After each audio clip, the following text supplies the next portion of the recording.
अस्सलामुअलैकुम प्यारे बच्चों। तो आज मैं आप लोग को बहुत ही दिलचस्प कहानी सुनाने जा रही हूँ। तो कहानी शुरू करने से पहले जल्दी से हमारे चैनल को सब्सक्राइब कर दें और वीडियो को लाइक भी कर दें। और अगर आप लोग को कहानी पसंद आए तो कमेंट करना भी मत भूलिएगा। तो प्यारे बच्चों, कहानी शुरू करते हैं। तो ये है फरी।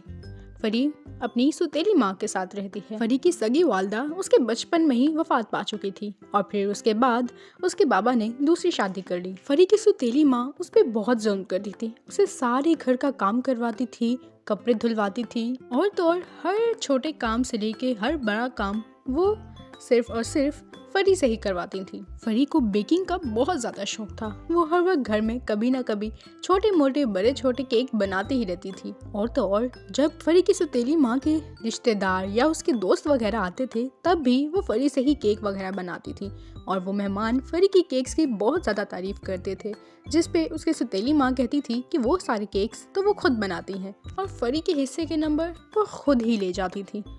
अब फरी बिल्कुल तंग आ चुकी थी। उसको अपने लिए कमाना था, अपने लिए चीज़ें खरीदनी थी ताकि वो भी अच्छे कपड़े पहन सके और अच्छी चीज़ें ले सके। तो उसने फैसला किया कि वो कोई ना कोई जॉब करेगी। इसी सिलसिले में उसने अपनी सुतीली माँ से बात की कि मैं जॉब करना चाहती हूँ। तो उसकी सुतीली माँ उस पर कहने लगी कि तुम्हें कौन जॉब देगा, हालांकि तुम तो कुछ पढ़ी लिखी भी नहीं हो। उस पे फरी कहती है कि आप इस बात की टेंशन ना लें, मुझे जॉब करने की इजाजत दे दें। फिर आखिरकार काफी मिन्नतें करने के बाद फरी की सुतीली माँ उसको इजाजत दे ही देती है, बकौल उनके कि फरी को जॉब कभी मिल ही नहीं सकती। फरी को जॉब की इजाजत मिल जाती है। अब वो बहुत खुश होती है। अगले ही दिन वो जॉब की तलाश में सुबह सुबह निकल जाती है, लेकिन उसको 1, 2 बल्कि 3 दिन तक कोई जॉब नहीं मिलती। वो ऐसे ही सड़कों पर सवार होके वापस घर लौट जाती है। चौथे दिन फरी एक बेकरी के बाहर जाती है। अब उसको लगता है कि उसको बेकरी में जॉब करनी चाहिए क्योंकि वो बहुत अच्छी बेकिंग कर देती है। फरी अंदर बेकरी में जाती है और उनसे कहती है कि मुझे नौकरी की बहुत सख्त ज़रूरत है। पहले तो वो लोग इनकार कर देते हैं, पर फरी बहुत ज़्यादा इसरार करती है और कहती है कि आप मेरे हाथ के केक्स एक दफ़ा चख लें।